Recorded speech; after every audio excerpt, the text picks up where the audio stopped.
Hey guys, welcome back. അപ്പോൾ നമ്മുടെ ഇന്നത്തെ വീഡിയോ എന്താണെന്ന് വെച്ചാൽ ഒരു after school study routine video ആണ് നമ്മുടെ ഇന്നത്തെ വീഡിയോ എന്ന് പറയുന്നത്. എത്ര ദിവസമായില്ലേ ഗായ്സ് ഇപ്പോൾ വീഡിയോസൊക്കെ അപ്ലോഡ് ചെയ്തിട്ട്. എന്തൊക്കെയായിരുന്നു എല്ലാ സാറ്റർഡേയും സൺഡേയും ലോങ് വീഡിയോസും ബാക്കിയുള്ള എല്ലാ ദിവസങ്ങളിലും ഷോർട്ടും അപ്ലോഡ് ചെയ്യാനായിരുന്നു ഞാൻ തീരുമാനിച്ചത്. അതൊന്നും നടന്നില്ല. മെയിൻ ഈ സ്കൂളും കാര്യങ്ങളൊക്കെ ഉള്ളതുകൊണ്ട് ബിസിയാണേ, പിന്നെന്ത് ചെയ്യാനാ. അപ്പം ഇന്നാണ് പിന്നെ ഒന്ന് ടൈം കിട്ടിയത്. കാരണം ഇന്ന് മുഹറം 10 നോമ്പായതുകൊണ്ട് നമുക്ക് സ്കൂള് ലീവാണ് കേട്ടോ. അപ്പം നാളെ സ്കൂളുണ്ട്. അപ്പം ഇന്ന് ലീവായതുകൊണ്ട് തന്നെ ഈ ഒരു വീഡിയോ ഞാനൊരു 1 വീക്ക് മുമ്പേ എടുത്ത് വെച്ചതാണ്, ഈ ഒരു സ്റ്റഡി വ്ളോഗ്. അപ്പം ഇന്ന് തന്നെ പെട്ടെന്ന് എഡിറ്റ് ചെയ്ത് വോയിസ് ഓവറൊക്കെ കൊടുത്ത് അപ്ലോഡ് ചെയ്യാൻ വിചാരിച്ചു. അപ്പോൾ അതിനെക്കൊണ്ടാണ് ഗൈസ് ഇന്ന് പെട്ടെന്ന് ചെയ്യുന്നത്. ഇനി ഇന്നും നാളൊക്കെ ആയിട്ട് കുറച്ച് വീഡിയോസൊക്കെ എടുത്ത് വെക്കണം. ഇനി നാളെയും മറ്റന്നാളൊക്കെ ആയിട്ട് അപ്ലോഡ് ചെയ്യാൻ ഇനി നടക്കുമല്ലോ എന്നൊന്നും അറിയില്ല. അപ്പോൾ ഈ ഒരു സ്റ്റഡി വ്ളോഗ് പറഞ്ഞാൽ വലിയ മിനിറ്റ് ഒന്നുമില്ല, വെറും 6 മിനിറ്റിൻ്റെ ഒരു കുഞ്ഞ് സ്റ്റഡി വ്ളോഗാണ്. മെയിനായിട്ട് ഇതിൽ പഠിക്കുന്നതൊന്നുമില്ല, മൊത്തം ഞാൻ എഴുതുന്ന ഹോംവർക്കും കാര്യങ്ങളൊക്കെയാണ് കേട്ടോ കാണിക്കുന്നത്. ഇപ്പോൾ ഇന്നാണെങ്കിൽ കുറേ ഹോംവർക്കൊക്കെ എഴുതാനുണ്ട്. ഇന്നല്ല, അത് എന്നോ എടുത്ത് വെച്ചതാണ്.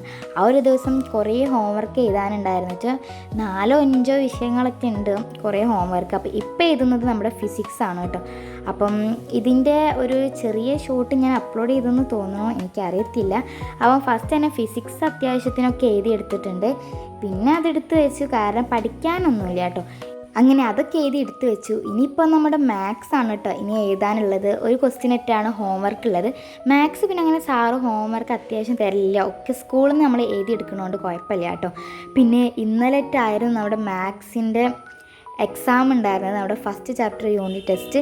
എന്തൊക്കെയോ എഴുതി വെച്ചിട്ടുണ്ട്. ഞാൻ വിചാരിച്ച ഈ ഒരു ചാപ്റ്റർ ഭയങ്കര സിമ്പിളാണ് വിചാരിച്ചിരുന്നതാണ്, കാരണം മറ്റു ചാപ്റ്ററിനെക്കാട്ടി കുറച്ച് സിമ്പിളാണ് നമ്മുടെ ഫസ്റ്റ് ചാപ്റ്റർ. അപ്പോൾ നോക്കിയപ്പോഴാണെങ്കിലോ ഈ പേപ്പർ കിട്ടിയപ്പോൾ വെറും 3 ക്വസ്റ്റ്യനായിട്ട് ഉണ്ടായിരുന്നുള്ളൂ നമ്മുടെ ക്വസ്റ്റ്യന്. അതാണെങ്കിൽ ഒന്നും എനിക്ക് അറിയണമെന്നില്ല, ഞാൻ എന്തൊക്കെയോ എഴുതി വെച്ചിട്ടുണ്ട്. പിന്നെ എങ്ങനെയാണല്ലോ നമുക്ക്, ഞാൻ നോട്ടിലൊക്കെ എഴുതുമ്പോൾ നന്നായിട്ട് എഴുതും, പേപ്പർ കിട്ടിയപ്പോൾ എന്തായാലും എക്സാമിൽ എന്തൊക്കെയോ എഴുതി വെച്ചിട്ടുണ്ട്. ഇനി നമുക്ക് എന്തായാലും പേപ്പർ കിട്ടുമ്പോൾ നമുക്ക് നോക്കി എനിക്ക് എത്ര മാർക്ക് എന്നൊക്കെ, എന്തെങ്കിലും ആയിക്കോട്ടെ. അപ്പം അങ്ങനെ മാത്സ് ഒരു ക്വസ്റ്റ്യനായിട്ട് എടുത്ത് വെച്ചു. ഇനി നമ്മൾ അടുത്തത് നമ്മുടെ ഇംഗ്ലീഷാണ് കേട്ടോ. പിന്നെ നമ്മുടെ subscriber geography study vlog upload ചെയ്യാമെന്ന് ചോദിച്ചിട്ടുണ്ട്, കുറേ ആയി ചോദിക്കുന്നു. പിന്നെ ഈ ഒരു വീഡിയോ ഞാൻ 1 വീക്ക് മുമ്പ് എടുത്ത് വെച്ചതുകൊണ്ട് ഇത് പെട്ടെന്ന് അപ്ലോഡ് ചെയ്യാൻ വിചാരിച്ച് നാളെയോ അല്ലെങ്കിൽ മറ്റന്നാളൊക്കെ ആയിട്ട് നമ്മുടെ ജോഗ്രഫി സ്റ്റഡി വ്ളോഗ് അപ്ലോഡ് ചെയ്യാം കേട്ടോ. അപ്പം ഇപ്പം നമ്മൾ എഴുതുന്നത് നമ്മുടെ ഇംഗ്ലീഷാണ്. ഇംഗ്ലീഷിൽ നമ്മുടെ ഫസ്റ്റ് ചാപ്റ്ററിൽ ആ ഒരു സൈഡ് ക്വസ്റ്റ്യൻസ് ഉണ്ടാവുമല്ലോ, അത് എന്നെ വരെ എഴുതി വരാനായിരുന്നു ടീച്ചർ പറഞ്ഞിട്ടുണ്ടായിരുന്നത്. കുറേ എഴുതാനുണ്ട്, അപ്പം അതൊക്കെ എഴുതിയെടുക്കുന്നതാണ്. ഇംഗ്ലീഷ് പിന്നെ വലിയ പഠിക്കാനൊന്നുമില്ല, ഇംഗ്ലീഷ് നമ്മുടെ ക്ലാസ് ടീച്ചറുടെ സബ്ജക്റ്റാണ് കേട്ടോ. അപ്പം അത് വേഗം എഴുതിയെടുത്തു. അങ്ങനെ അതെടുത്ത് വെച്ചിട്ടുണ്ട് കേട്ടോ ഇംഗ്ലീഷ്. ഇങ്ങനെ ഓരോ ഹോംവർക്കും പെട്ടെന്ന് എടുത്ത് വെക്കുകയാണെങ്കിൽ ഒരു സമാധാനമാണ്. പിന്നെ ചിലത് ഞാൻ വീട്ടിൽ നിന്ന് എഴുതാൻ കഴിയാത്ത കുറച്ച് സബ്ജക്റ്റൊക്കെ സ്കൂളിൽ പോയിട്ടും ചില ഫ്രീ പീരീഡൊക്കെ ഉണ്ടാവും, ആ ഒരു ടൈമിലാണ് എഴുതിയെടുക്കാറ്. ഇതിപ്പോൾ നമ്മുടെ ലാസ്റ്റിലെ ഹോംവർക്കാണ് നമ്മുടെ മലയാളം ശാന്തിനികേതനം എന്ന നമ്മുടെ ഫസ്റ്റ് ചാപ്റ്ററിലെ ഈ ഒരു ക്വസ്റ്റ്യൻ ആൻസേഴ്സ് ഒക്കെയാണ് നമ്മൾ എഴുതിയെടുക്കാനുള്ളത്. കുറേ കുറിപ്പും കാര്യങ്ങളൊക്കെ ഉണ്ട്. നമുക്ക് പിന്നെ നമ്മുടെ യൂട്യൂബ് ഉണ്ടല്ലോ, അങ്ങനെ നേരെ നമ്മുടെ യൂട്യൂബിലൊക്കെ അടിച്ച് നോക്കിയപ്പോൾ കുറേ വീഡിയോസൊക്കെ കിട്ടി. എല്ലാവരും ഇങ്ങനെ തന്നെ ആയിരിക്കും. അങ്ങനെ അതൊക്കെ നോക്കി നല്ല ഉഷാറായിട്ട് മലയാളം എഴുതിയെടുത്തിട്ടുണ്ട്. അപ്പം ഇതൊക്കെ തന്നെയാണ് നമ്മുടെ മലയാളം കൂടി കഴിഞ്ഞപ്പോൾ നമുക്ക് അത്യാവശ്യം എഴുതാനുള്ള എല്ലാ കാര്യങ്ങളും കഴിഞ്ഞിട്ടുണ്ട് കേട്ടോ. ഇനി പഠിക്കാനുണ്ടോ ചോദിച്ചാൽ പ്രത്യേകിച്ച് വലിയ പഠിക്കാനൊന്നുമില്ല.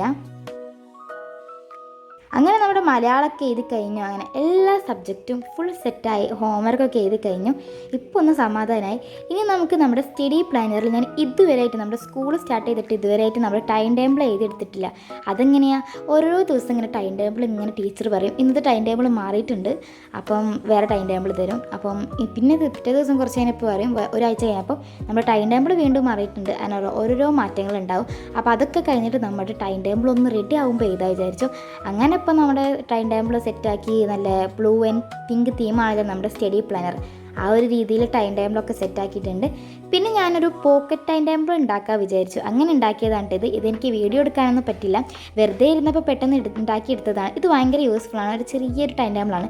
പെട്ടെന്ന് നമുക്ക് നെക്സ്റ്റ് ചെയ്ത പീരീഡ് എന്നൊക്കെ പെട്ടെന്ന് നോക്കാൻ വേണ്ടിയിട്ട് ഈ ഒരു ടൈം ടേബിൾ ഭയങ്കര യൂസ്ഫുള്ളാണ്. അപ്പോൾ ഇത് ഉണ്ടാക്കുന്ന വീഡിയോ ഞാനൊരു ഷോർട്ടാക്കിയിട്ട് അപ്ലോഡ് ചെയ്യാം കേട്ടോ. ഇതുണ്ടാക്കാൻ വലിയ പ്രത്യേകിച്ചൊന്നുമില്ല, ഒരു ബുക്കിൽ അങ്ങനെ എഴുതി വെച്ച് മടിക്കാൻ തന്നെ നമ്മുടെ പോക്കറ്റ് ടൈം ടേബിളായി. ഇതിപ്പോൾ എല്ലാ വീഡിയോയിലും മെയിൻ ആയിട്ടുള്ള ഒരു സംഭവമാണ് ഈ ഒരു പൗച്ച് ഓർഗനൈസ് ചെയ്യുന്നത്. അതെല്ലാ സ്റ്റഡി വ്ളോഗിലും മസ്റ്റ് ആയിട്ടുള്ള സംഭവമാണ് നമ്മുടെ ബാഗ് പാക്ക് ചെയ്യണത്, പൗച്ചിൽ പെന്നും പെൻസിലൊക്കെ ഇട്ട് വെക്കുന്നത്. ആദ്യം ഇട്ട് വെച്ചിട്ടുണ്ടാവും, ഒന്ന് വീഡിയോ കുറച്ചും കൂടി ലെങ്ത് ആയിക്കോട്ടെ വിചാരിച്ച് പൗച്ചിൽ എല്ലാ സാധനങ്ങളും മാറ്റിയിട്ട് ഒന്നും കൂടി ഇടലാണ് എൻ്റെ പരിപാടി കേട്ടോ. അപ്പം ഇന്നാണെങ്കിൽ അത്യാവശ്യം നല്ല ബുക്സൊക്കെ ഉണ്ട് കേട്ടോ. അപ്പം നമ്മുടെ ബാഗൊക്കെ പാക്ക് ചെയ്യണതാണ് നിങ്ങളിപ്പോൾ കാണുന്നത്. ഫസ്റ്റ് തന്നെ നമ്മുടെ ഇംഗ്ലീഷാണ്, അപ്പോൾ അതൊക്കെ ഒന്ന് സെറ്റാക്കി.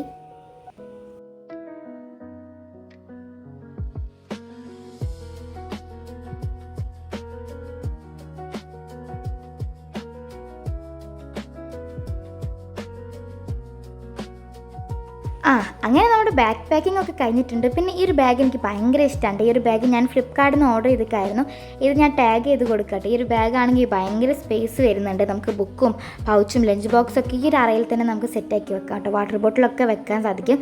കാരണം ഇത് ഭയങ്കര വീതി ആയതുകൊണ്ട് തന്നെ നല്ല സ്പേസ് ഉണ്ട്. പിന്നെ അതുപോലെ തന്നെ ഈ ഒരു ബാഗിനാണ് അത്ര വെയിറ്റ് ഒന്നുമില്ല. നമ്മുടെ ബുക്കിൻ്റെ വെയിറ്റ് മാത്രം നമ്മൾ നോക്കിയാൽ മതി. കാരണം ചില ബാഗിന് തന്നെ ഉണ്ടാവും 2-3 കിലോന്. ഈ ഒരു ബാഗിനാണെങ്കിൽ തീരെ വെയിറ്റ് ഇല്ലാത്തതുകൊണ്ട് എനിക്ക് പിന്നെ അത്ര വെയിറ്റ് ഉണ്ടാവാറില്ല കേട്ടോ. ഈ ബുക്കിൻ്റെ വെയിറ്റ് മാത്രമേ ഉണ്ടാവാറുള്ളൂ.